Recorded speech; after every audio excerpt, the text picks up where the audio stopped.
Welcome back to MMA Al Dente. I am the guy who picked Leo Kuntz to defeat Islam Makhachev. And I'm here to talk about Charalampos Grigoriou. That's right, that's his fucking name. And he's fighting Chad Anheliger. My pick for this fight is Chad Anheliger, winning by decision or round three finish. I think if he does win, it is going to be cardio that makes the difference because that's always been a strength of Chad and Helger to begin with. And also, it's the biggest weakness of Charalampos Grigoriou. That and maybe his ground game overall. But he's definitely lost some fights due to cardio. Chad and Helger, he's lost almost all of his fights due to submission. The thing is, for a guy with 7 losses, he's got 5 of those losses in his first 6 fights or so. And all of those are by submission, the last of which came 10 years ago. And then since then, he went on a 10-fight winning streak with a lot of those wins being third-round wins, comeback finishes, and maybe not a lot of them, but a good chunk of them.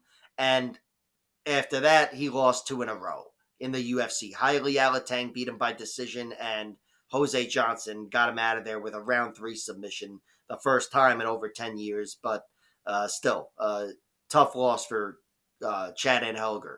The reason I'm picking him to win is because Charalampos Grigoriou, despite probably getting better and better every day, training with at Serra-Longo with Aljamain and Marab, I still think he is not good enough to exploit that weakness of Chad Anheliger on the ground. And I think on the feet, while the guy's a very good striker, Chad Anheliger is tough as all fuck, and he's very good himself, especially down the stretch. Chad's a guy who's got multiple round 3 finishes, including his UFC debut over Jesse Strader, epic round 3 finish. His contender series fight over Muin Gafarov was a decision, but very well could have been a third round finish, and it was definitely a comeback. And before that, he beat Brady Heastand by TKO in round 3, even though Brady took that fight on very short notice, I believe, or 2 weeks or so. And he's a young kid who had lessons to be learned. Still, it's no coincidence that Chad Anheliger is the guy that taught him that lesson, because this guy is a really solid third round fighter. And again, if Charalampos Grigoriou was a submission threat like he is a knockout threat, I'd be looking at this fight totally differently. But I think Charalampos is not going to be able to capitalize on that potential weakness. Whereas Charalampos' weakness is cardio. He's been defeated 3 times himself. I've seen 2 of them. The first one took place over at Ring of Combat in New York over here, somewhere close. I wasn't able to see that, but it was by decision. And then his next 2 losses came in 2020 and 2021. And they're both on Fight Pass. He lost to this guy, Josh Smith, who Chad Anheliger beat, by the way. But he lost to Josh Smith by decision in a close fight, but a fight in which he did his best work in round 2 after being out-grappled in round 1. And then in round 3, he was pretty dead there. He was a step behind, I thought, and was taken down in the end anyway, and lost the decision. But it was cardio that did it. His other loss, the next fight, came to Christian Rodriguez, who's fighting on this card against whoever the fuck, Isaac Dolgarian. But Christian got him out of there on the feet, TKO, with elbows and punches. And that was a fight where Christian Rodriguez outlasted him, as Christian Rodriguez does. And he was noticeably fatigued, and the ref stopped it. He didn't go down. He was just getting teed off on, and he wasn't going to be fighting back. So the ref made the call. Since then, he's gone on to win 4 fights, and he's looked good in these fights, but they aren't over the best fighters.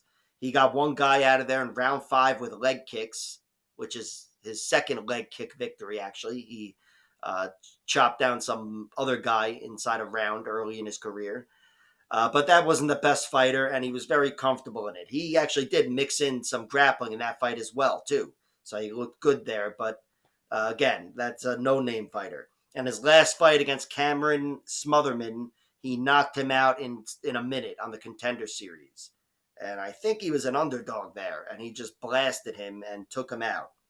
So he's got momentum, but I think those losses are going to come back to haunt him here.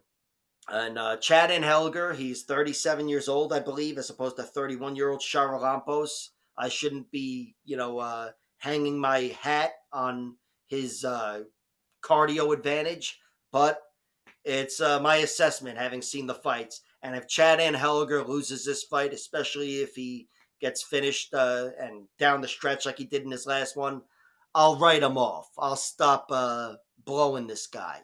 But every time I break him down, I always talk about what a big comeback fighter he is. And I'm picking him to win this one as well. It may not be a comeback. I think if Chad is able to take Grigoriou, Charalampos to the ground, he can have success from the get go. But this guy Charalampos, he's only getting better. I saw an interview where he said he can handle Marab and Aljo with the wrestling, even take them down. So maybe he's the greatest fucking wrestler that ever lived at this point.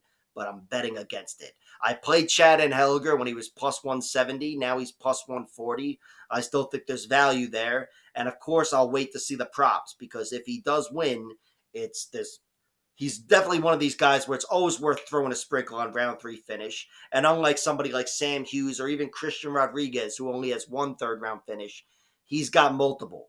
And of course, a decision wouldn't surprise me at all either. So either way, let's go Chad Anheliger. Like, share, subscribe, all that horse shit. Check out my other videos.